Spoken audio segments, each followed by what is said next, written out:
আসসালামু আলাইকুম, কি অবস্থা সবার? আশা করি সবাই ভালো আছেন। দেখেন ওর মামা বাইরে কাজ করতো, দীর্ঘ 8 বছর যাবৎ বাইরে কাজ করে। এখন হঠাৎ করে উনি শরিকার ভিতরে ঢুকে গেছে। তা আসলে বাইরের পরিস্থিতি কীরকম, কী জন্য উনি শরিকার ভিতরে ঢুকছে, শরিকার ভিতরে কি ভালো স্যালারি পাওয়া যাচ্ছে কি না, এখন মামা থেকে আপনারা জেনে নেন। তো মামা, আপনি শরিকাতে কেন ঢুকছেন? বাইরে আগে তো বাইরে কাজ করতেন। দীর্ঘ 8 বছর তো বাইরে ছিলাম, কিন্তু বর্তমান যে পরিস্থিতি, কাজের যে বাইরের কাজের অবস্থা খুবই খারাপ। দেখা গেছে যে মাস শেষে পকেটে কিছুই থাকে না, যে যেটা ইনকাম করি এটার খরচ আর কপিলের খরচ, নিজের খরচ সব কিছু বাদ দিয়ে দেখা যায় মাস শেষে পকেটে আর কিছুই থাকে না। ওই কারণে চিন্তা ভাবনা করে দেখা আর কি শরিকাতে ঢুকা। কোম্পানি ভালো, মোটামুটি ভালো, স্যালারি ভালো। তো মামা, আপনার ডিউটি কয় ঘন্টা? ডিউটি বেশি 8 ঘন্টা আর কি।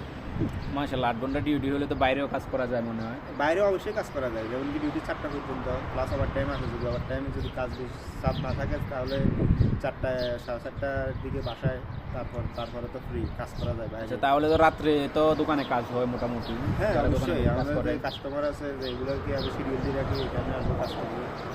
মাশাআল্লাহ, তাহলে তো ভালোই। তো মামা, আপনার বেতন কত? বেতন মাসিক? বেতন 21 রিয়াল বেশি করছে আর কি।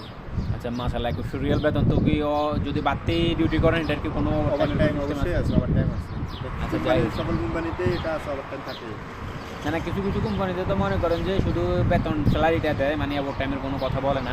না, তো যাই এখানে ওভার টাইম আছে, বাধ্যতামূলক দিতে হবে ওভার টাইম। যাই হোক, মাশাআল্লাহ, তাহলে তো ভালোই। তো আসলে মামা আমার আগেই ঢুকছে। মামা ঢুকার পর যখন পরিস্থিতি দেখলাম যে ভালো, ডিউটিও কম, তো বেতনও ভালো আছে, তো মাস শেষে ভালো একটা অ্যামাউন্ট একাত্রে পাওয়া যায়, সেই হিসেবে আমিও শরিকার ভিতরে ঢুকে গেছি। এই যে দেখেন শরিকার ড্রেস।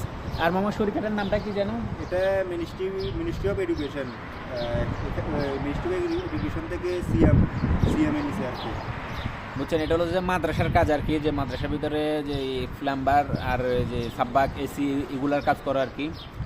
তারপরে কারেন্টের। তো আপনি কোন হিসাবে ঢুকছেন? এখানে তো আমি শুনছি নাকি আলাদা আলাদা কাজের জন্য আলাদা আলাদা লোক ঢুকায়। এখানে কারেন্টের জন্য, যেমন আমি কারেন্টের ইলেকট্রিকের কাজ করি, আর বাইরে তো প্লাম্বারের কাজ করি। আমি তো প্লাম্বার হিসেবে কাজ ঢুকছি। আছে, এসির লোক আছে আলাদা। আমরা 5 জনের একটা গ্রুপ আর কি, এক একজন এক একটা কাজ। মানে ডেসন গাড়ি একটা দিয়ে দিচ্ছে, ও একটা গাড়ির ভিতরে টোটাল 5 জনের ভিতরে একজন কারবাই, একজন সাব্বাক, আরেকজন হচ্ছে, আর 3জন হচ্ছে যে এসির লোক।